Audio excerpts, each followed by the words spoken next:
in 10.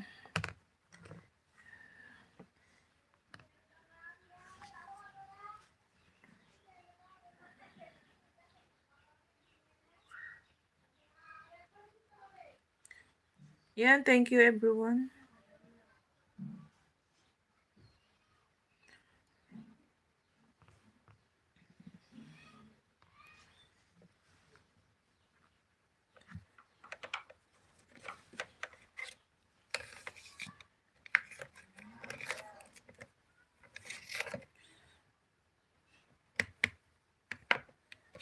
Hindi ko na nagamit yung ano ko.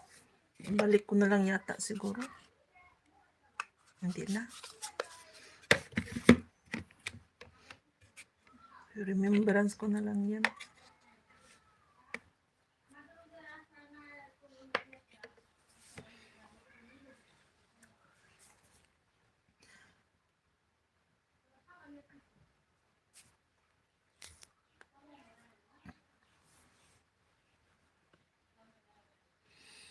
Yung nabili kong microphone.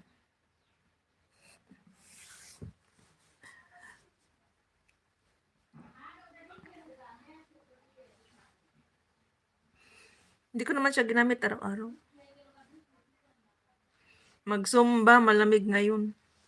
Ayan, magpapainit siya ng katawan. Zumba. Hindi naman. Hindi ko naman ginamit araw-araw. Minsan lang.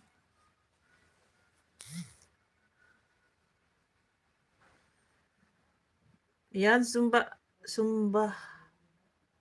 I-live mo yan, Marikoy. Samin mo. May nagsaing na naman.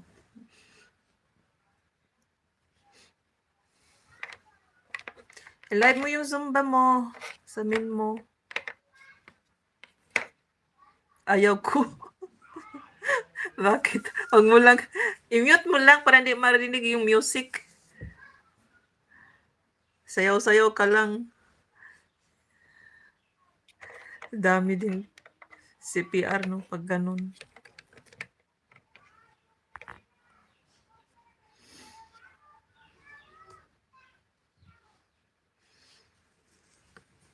Hindi ako ang nagsaing, yung isang daughter-in-law. Yung bunso. Yung mga daughter-in-law, ang tawag nila, merong buro babi. Meaning big sister-in-law. Big. Tapos may mga medium. Medium ako eh. Tapos yung soto babi. Yun, yung small. Soto, small. Kanya-kanyang tawag. Iba-iba yung tawag sa sister-in-law.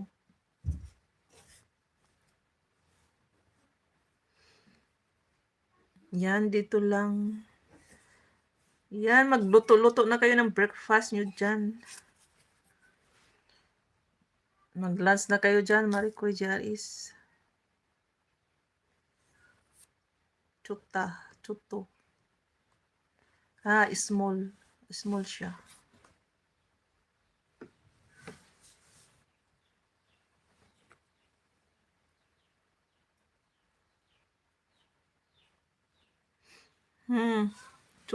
Chuto.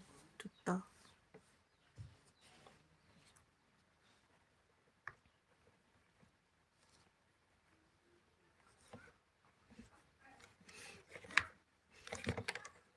Pag siya magluto ng rice, parang kang kumakain ng plastic. Matigas pa. Ganun gusto nila, matigas. Ako naman gusto ko talaga maluto siya, yung malambot. So, pag morning ako ang magluto ng rice at sa pang dinner. Kasi that time, si Mr. kakain. So, sa lunch time, bahala na sila. Bahala kung hilaw yung lulutuin niya, wala akong pakialam. Kasi hindi naman kakain si Mr. wala dito. Pero pag nandito si Mr., ako magluto. Maghapon ng kanin.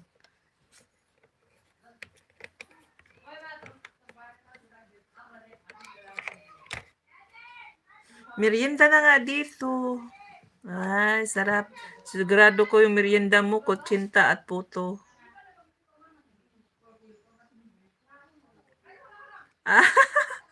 Bitin daw yung naiwan na ginawang puto.